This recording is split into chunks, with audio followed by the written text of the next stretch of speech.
नमस्कार दोस्तों, कथा मंथन में आपका स्वागत है। कथा मंथन में आज हम आदर्श हिंदू होटल का 9वां भाग सुनाने जा रहे हैं, जिसके लेखक हैं विभूति भूषण बंदोपाध्याय। हजारी को नरेंद्र बहुत पसंद आया था। अपनी बेटी टेम्पी की शादी के लिए उसने सोचा था कि भगवान ऐसा कर दे कि टेम्पी की किस्मत में ये लड़का जुटा दे। खाना खाकर उठने के बाद लड़के ने कहा, मामा आपका खाना हो गया? हाँ भैया, अब मैं खाऊंगा। हम लोगों का खाना इसी तरह होता है, अक्सर अक्सर 3 बजे से पहले नहीं निबटता। इसलिए तो कहता हूँ बड़ा वाहियात काम है। यह सब तुम लोगों के लिए नहीं है। खाना बनाने का काम बड़े झंझट का काम है। लड़के ने थोड़ा निराश होकर कहा, तब मैं कौन सी लाइन पकड़ूं मामा? जाने कितनी जगह पर घूम घूम कर देख लिया। 6 महीनों से चक्कर लगा रहा हूँ, कहीं काम नहीं जुटा सका। उसके बाद मैंने सोचा कि मेरे एक मामा राना घाट के होटल में काम करते हैं, वहीं आऊँ। इसी से आज यहाँ आया। ये मेरे अपने मामा नहीं हैं, मेरे मामा के जात भाई हैं। अब यहाँ भी आप कहते हैं कि ये लाइन मेरे लिए नहीं है, तो अब मैं कहाँ जाऊँ, क्या करूँ? लड़के की निराशा भरी बोली और उसके दुख कष्ट की कहानी सुनकर हजारी को बड़ी तकलीफ हुई। उसने उस समय भी सोच रहा था कि यह तो अभी बच्चा है। आह, मेरा बड़ा बेटा संतू जीता होता तो अब तक इतना बड़ा हो गया होता। टेम्पी के साथ इसकी जोड़ी खूब फगेगी। लड़का क्या है, सोने का टुकड़ा है। नौकरी नहीं मिलती तो ना सही, टेम्पी से ब्याह करके मेरा बड़ा बेटा बनकर मेरे गांव में जा बैठे। किसी बात की तकलीफ न करनी पड़ेगी। मैं खुद ही कमाकर उन सबको खिलाऊंगा। अरे थोड़ी बहुत ज़मीन भी तो है अपने पास। खाना ख़त्म करके बंशीधर का भांजा तो चला गया, लेकिन हजारी के मन में जाने कैसे एक नए सुर का झंकार उठता गया। तीसरे पहर चुन्नी के किनारे पेड़ के नीचे अकेले बैठकर उसने जाने कितने सपने देखे कि टेम्पी के छोटे नरम हाथ उसने नरेंद्र के ताकतवर हाथ में दे दिए। दोनों के हाथ इकट्ठे करके हजारी बेटी दामाद को आशीर्वाद दे रहा है। इस छोटी सी उम्र में वह होटल में रसोइयागिरी करने क्यों जाएगा? हजारी के अपने होटल में दामाद मैनेजर होगा, चक्रवर्ती बाबू की तरह गद्दी पर बैठकर ग्राहकों को टिकट देगा, हिसाब किताब देखेगा। यह बात सोचते ही हजारी में काम करने की दुगनी ताकत आ जाएगी। जैसा दामाद वैसा बेटा। इतना बड़ा सुंदर टेम्पी के लायक लड़का, टेम्पी की सारी जिंदगी के लिए खुशी और साध की चीज़। ये दोनों का मुंह देखकर वह जी जान से काम करेगा। 3 महीनों के अंदर होटल को अपने पैरों पर खड़ा कर देगा। दिन ढल गया। नदी के खेवा घाट से लोग इसके आर पर जा रहे थे। जो लोग शहर से खरीद बिक्री करने आते हैं, इसी समय वे घर लौटते हैं। तीसरे पहर पद्दो मैरी ने हजारी से कहा, मैं देख कहती हूँ ठाकुर, आज मछली की मूड़ी क्या हुई? आज तो मालिक को बुखार हो गया था। वे 11 बजे से पहले घर चले गए। इतनी बड़ी मूड़ी का एक टुकड़ा भी मैं आंखों नहीं देख पाई। हजारी मछली की मूड़ी छिपाकर कुसुम को दे आया था। बड़ी मछली की मूड़ी आमतौर पर मालिक ले जाया करते हैं, लेकिन आज मालिक की तबीयत ठीक नहीं थी। वे ज़्यादा देर होटल में रहे नहीं। पद्दो मैरी भी नहीं लेकर गई। हजारी ने मूड़ी खुद नहीं खाई, रतन ठाकुर ने खाई है। पद्दो मैरी तो अक्सर घर पे ले जाती है, तो मूड़ी पर क्या हजारी का कोई हक नहीं? इसी से वह मूड़ी कुसुम को दे आया था। पद्दो मैरी के सवाल में हजारी ने कहा, क्यों पद्दो दीदी, इतनी देर बाद क्या मूड़ी याद आई है? अरे देर सही चाहे जितनी देर, पर मूड़ी का हुआ क्या है? क्यों मुझे एक भी दिन नहीं खाना चाहिए? तुम लोग तो हमेशा खाते रहते हो। खाई है तो मूड़ी का काटा छिलका कहाँ है? कहाँ बैठकर खाई? हजारी की घबराहट पद्दो मैरी की आंखों से छिपी ना रही, तो उसने ऊंची आवाज में कहा, तुमने नहीं खाई? खाई होती तो मैं कुछ ना कहती। या तो तुमने बेच दिया है? सच सच बोलो, चोर धोखेबाज कहीं के, होटल की चीज लुका छिपा कर बेचते हो। तुम्हारा चोरी का मजा चकाती हूँ, आने दो मालिक को। हजारी बोला, नहीं पद्दो दीदी, बेचूंगा किसको? पकी हुई मूड़ी कौन लेगा? सचमुच मैंने खाई है। फिर झूठी बात। इतने दिनों से होटल में काम करते करते मेरे हाथों में घट्टे पड़ गए हैं। मछली की मूड़ी का काटा छिलका मैं नहीं पहचानती। इतनी बड़ी मूड़ी तुमने 4 आने से कम में क्या बेची होगी? ये सब पैसे गद्दी में जमा कर दो। अच्छा बाबा, 4 आने पैसे ले लेना, दे दूंगा। एक मूड़ी खाने के लिए यदि 1 पैसे देने पड़ते हैं तो वह भी ले लेना। पद्दो मैरी जरा नरम पड़ गई। तब सचमुच तुमने बेची है ना? नहीं पद्दो दीदी। तब उसका क्या किया, ठीक ठीक बताओ। तुम्हें तो पैसे लेने से मतलब है ना, इतनी खोजबीन क्या कर रही हो? हजारी बोला, जरूरत है तभी तो कहती मूड़ी क्या हुई, बता दो, नहीं तो मालिक के सामने तुम्हारी बेइज्जती कर दूंगी। अभी बता दो। मैंने खाई है। फिर वही बात, मेरे सामने तुम्हारी चालाकी नहीं सच चलेगी। अब मैं समझ गई हूँ मुड़ी कहाँ गई है। हजारी को मालूम है पद्दा दीदी क्या कहने जा रही थी। पद्दो मेहरी की मुंह की बात दबाने के लिए उसने झटपट कहा, पद्दा दीदी तुम्हारा खाना पहन करके गरीब ब्राह्मण पल रहा है, क्या इस मामूली चीज़ के लिए भगझक कर रही हो। इस बात पर नरम पड़ने के बजाय पद्दो मेहरी और भड़क उठी, बोली, तुमने खाई होती तो मैं कुछ ना कहती ठाकुर, लेकिन होटल की चीज़ किसी दूसरे को खिलाना बर्दाश्त नहीं होगा। मैं अगर इसका कोई उपाय पक्का ना करूं तो मेरे नाम का कुत्ता पाल लेना। हजारी डर और चिंता से सूख गया, अपने लिए नहीं कुसुम के लिए। ऐसी कोई बात नहीं है जो पद्दो ना कर सके। पता नहीं क्या कर बैठेगी, जाने वह कितनी तरह की बातें निकलेगी। अगर कुसुम की सास के कानों में पड़ा या कुसुम के बाप के घर में या गांव तक जा पहुंची तो शर्म से मुंह दिखाना दुबर हो जाएगा।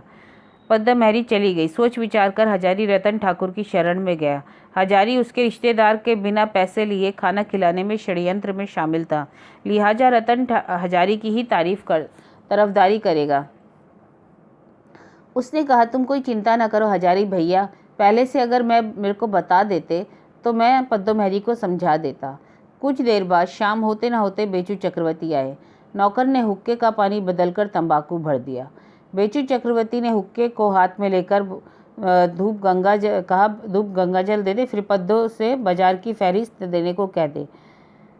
कोयले वाला बकाया लेने की उम्मीद में बैठा था तो वो उससे बोले, शाम को वक्त क्यों आए, सवेरे ही तो 12:30 आने ले गए थे। इस वक्त पैसे दिए जाते हैं, कल आना। तुम्हारा क्या है। एक रोगी जैसा काला सा आदमी हाथ जोड़कर प्रणाम करने के बाद बोला, बाबू उस दिन कुमड़ा दे गया था, उसका पैसा लेने आया हूँ। कुमड़ा? किसने लिया कुमड़ा? बाबू आपके होटल में दे गया था, 6 आना दाम था, उन्होंने 5 आना देने को कहा था। बुधवार आने कहा था, इसलिए मैं आया हूँ। 6 आने का कुमड़ा किसने उधार लिया? खाते या बाजार की फहरिस्त में तो लिखा नहीं। अजीब बात है, किसने लिखा? बेचू ने रतन और हजारी ठाकुर को बुलाकर पूछताछ की। उन दोनों ने बोला, खरीदना तो दूर की बात, पिछले 5-6 दिनों से कुमड़े की तरकारी बनाई ही नहीं, कई दिनों से कुमड़े को आंखों से देखा भी नहीं। बातचीत चल रही थी कि पद्दो मेहरी कमरे में आई। उसे देखते ही कुमड़े वाला बोला, यही है, इन्होंने लिया था। माँ, मैं आपने बुधवार आने को कहा था, इसी से आज आया हूँ। पद्दो मेहरी अचानक कुछ झेप गई, बोली, हाँ कुमड़ा लिया था तो क्या हुआ, 5 आने लेकर भाग थोड़ी ना जाऊंगी। मालिक इसके पैसे चुका दीजिए।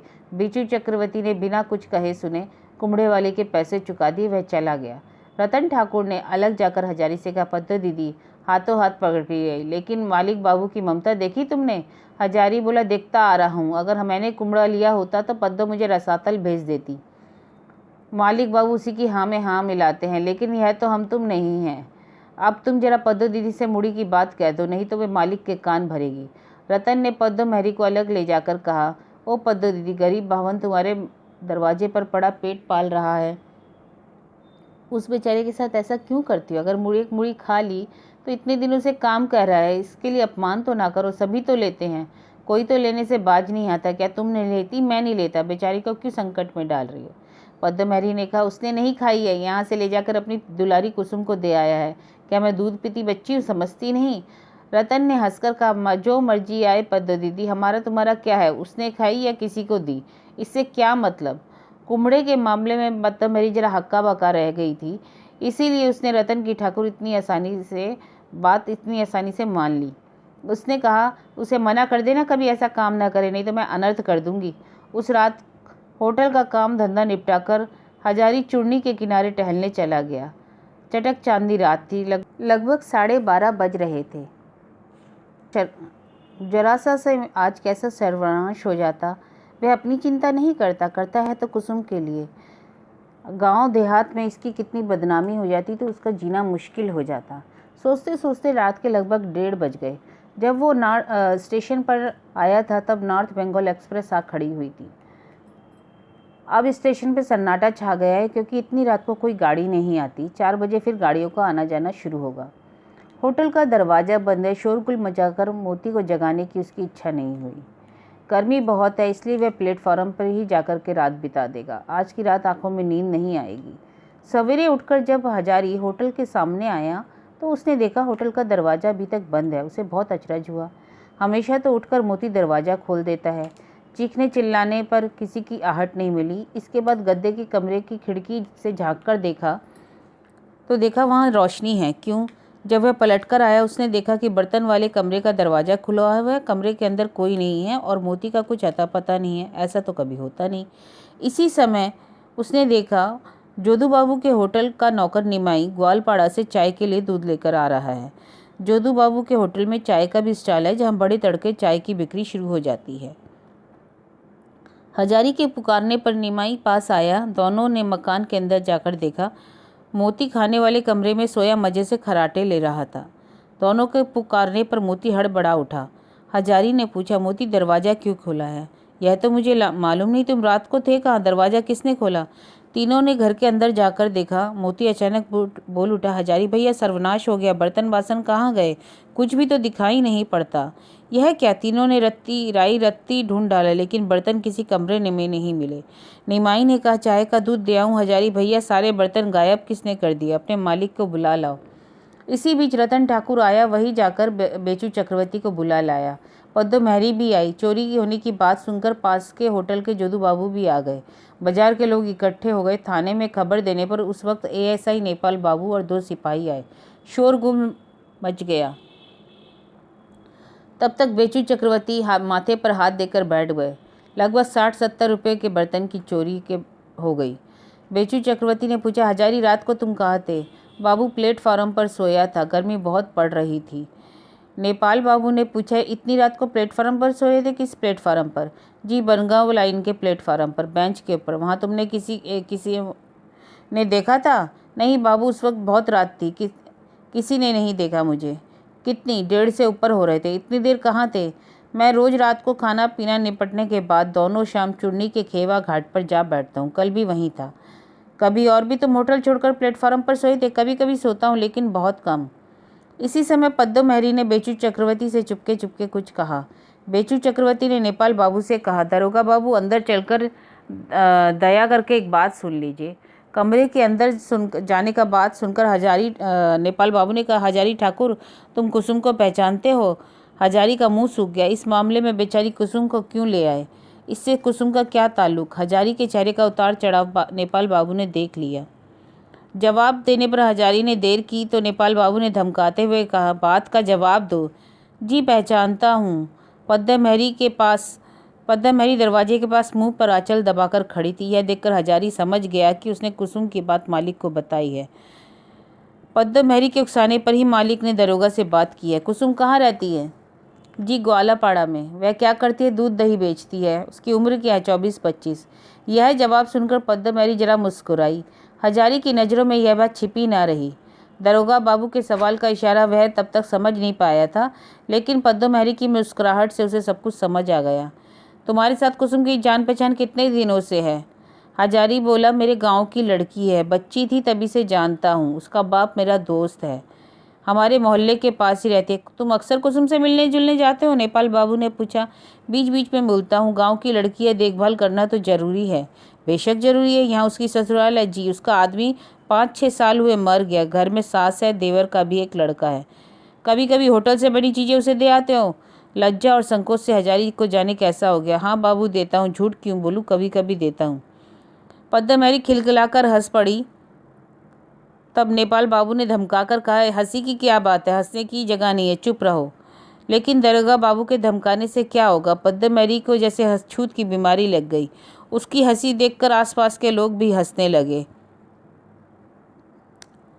तब हजारी बोला, दरोगा बाबू वह गरीब औरत है, मेरे गांव की लड़की है, बापू कहकर बुलाती है, इसीलिए बीच बीच में कुछ तरकारी या पका हुआ मांस उसे देता हूँ। कितना होटल में फेंका जाता है। सोचता हूँ एक गरीब लड़की और उसके बच्चों का पेट भर जाए तो क्या हर्ज है। समझ गया, रहने दो, अब तुम्हें लेक्चर देने की ज़रूरत नहीं थी। कल रात तुम उसके यहाँ गए थे? जी नहीं, आज सवेरे नहीं बाबू, प्लेटफॉर्म से ही होटल आया हूँ। दरोगा बाबू ने बयान लिया और सब लोगों को छोड़ दिया। सिर्फ मोती और हजारी से उन्होंने कहा कि तुम लोगों को मेरे साथ चलना पड़ेगा थाने। सिपाहियों से कहा, इन दोनों को पकड़कर ले चलो। मोती ने तो रोना धोना शुरू कर दिया। वह बिल्कुल बेकसूर है, कमरे में सो रहा है। उसने बेचू चक्रवर्ती के हाथ पांव पड़े। थाने में पकड़कर ले जाने से हजारी के प्राण सूख गए। भगवान ने उसे किस मुसीबत में डाल दिया है। थाना पुलिस बड़ी मुसीबत की चीज़ है। मुकदमा चलने पर वकील करने की हैसियत थी नहीं।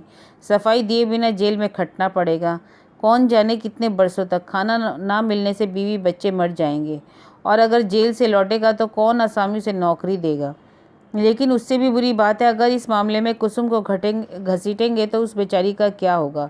अगर उसके घर की तलाशी हो गई तो उसका जीना मुश्किल हो जाएगा। वह तो फांसी ही ना लगा ले। अपनी ज़िंदगी में उसने कभी एक दिया सिलाई तक तो चुराई नहीं, होटल के बर्तन क्या चुराएगा। अपने मुंह के ग्रास को अपने से वंचित कर कर वह कभी कभी कोई चीज़ कुसुम को दे आता है, लेकिन कभी चोरी की नहीं। थाने में जाकर मोती और हजारी को लगभग 2 घंटों तक बैठना पड़ा। हजारी ने सुना कि बेचू चक्रवर्ती और पद्ममणि दोनों ने कहा है कि उन्हें दोनों पर शक है, लिहाजा उसे पुलिस तो पकड़ेगी ही। बड़े दरोगा थाने में थे नहीं। लगभग 1 बजे वापस आकर उन्होंने चोरी का पूरा किस्सा सुना।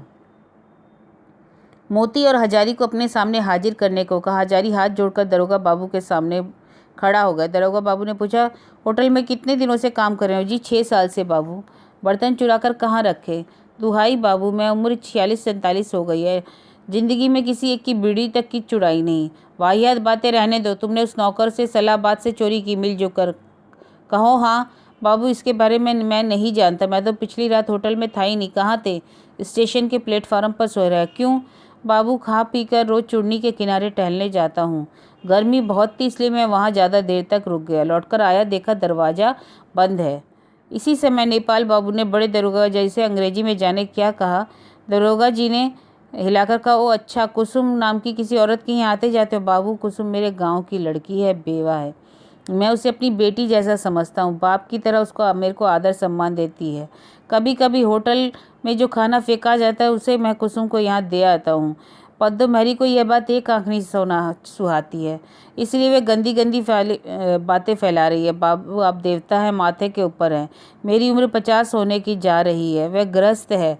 अगर उसकी बदनामी फैल गई तो वो अपने आप को मार लेगी, फांसी लगा लेगी। वह नफरत से ही मर जाएगी। बड़े दरोगा बहुत अक्लमंद और जानकार आदमी थे। हजारे की आंखों और चेहरे का रंग ढंग देखकर उन्हें लगा कि आदमी झूठ नहीं बोल रहा है। बड़े दरोगा ने बहुत देर तक मोती से जिरह की। कोई खास बात मालूम नहीं हो सकी। उसे बस एक ही रट थी, वह कमरे में बेहोश सा सोया था, उसे कुछ भी नहीं पता। बड़े दरोगा ने दोनों को कहा, हवालात में डाल दो। इन लोगों से यूं ही बात नहीं निकलेगी। कड़ाई किए बिना काम नहीं चलेगा। हजारी कड़ाई करने का मतलब जानता था। हो सकता है आज बहुत तकलीफ सहनी पड़े, लेकिन वह सब से लेगा, खाली कुसुम का नाम ना लिया जाए। लगभग 2 बजे एक सिपाही थोड़ा मुरमुरा और चने का भुंजा दे गया। सवेरे से हजारी ने कुछ खाया नहीं था। वह बाती बात में उसे चट कर गया। 4 बजने पर रतन ठाकुर होटल से हजारी के लिए भात लाया। उसने कहा, तुम्हारे लिए अलग निकाल रखा था, छिपा कर लाया हूँ हजारी भैया। किसी को पता नहीं तुम्हारे लिए भात ला रहा हूँ। रतन बड़े दरोगा का हुक्म लेकर हवालत में भात ले आया था, लेकिन मोती के लिए भात ले आने की याद नहीं रही थी। हजारी ने कहा, रहने दो, हम दोनों इसी में मिल बांट कर खा लेंगे। रतन ने कहा, होटल में तो बहुत शोरगुल मचा हुआ है। ठेके पर एक रसोइया बुलाया गया है। काम का रंग ढंग देखकर उसी वक्त भाग खड़ा हुआ। बहुत से ग्राहक लौट गए। पद्दो ने कहा है, तुमने और मोती ने मिलकर चोरी की है। उसने कहा, कुसुम के घर की तलाशी करवाए बिना वह ना मानेगी। फिक्र मत करो हजारी भैया, अगर मुकदमा चला तो मैं तुम्हारी ओर से वकील करूँगा। जितना रुपया लगेगा मैं दूंगा। कोई जाने ना जाने, मैं जानता हूँ कि तुमने यह काम नहीं किया। हजारी ने रतन का हाथ पकड़कर कहा, भाई जो होना है हो, लेकिन तुम्हें ऐसा कुछ करना है कि कुसुम के घर की तलाशी ना होने पाए। ना तो किसी वकील से बात कर लो।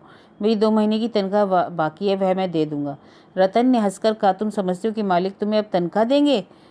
दे ना दे, मैं वकील करूंगा, तुम फिक्र ना करो। हजारी भैया, जिंदगी में ना जाने कितना रुपया कमाया है, एक भी पैसा तो नहीं रहा। 2 पैसे अच्छे काम में खर्च हो जाए। हजारी ने कहा, अब तुम यह बात मोती को दे आओ, वह किसी दूसरी कोठरी में है। रतन ने कहा, मुझे तो मोती पर शक होता है। नहीं नहीं, अगर उसने चोरी की होती बेफिक्री से नाक बजा कर ना सो रहा होता। इसके अलावा वह ऐसा आदमी है भी नहीं। रतन भात की थाली लेकर चला गया। उसके बाद 5-6 दिन तक हजारी और मोती को हवालात में रहना पड़ा। बहुत कोशिश करने के बाद भी पुलिस उनके खिलाफ कोई सबूत इकट्ठा न कर सकी, लिहाजा चोरी के मामले में उन पर मुकदमा नहीं चलाया।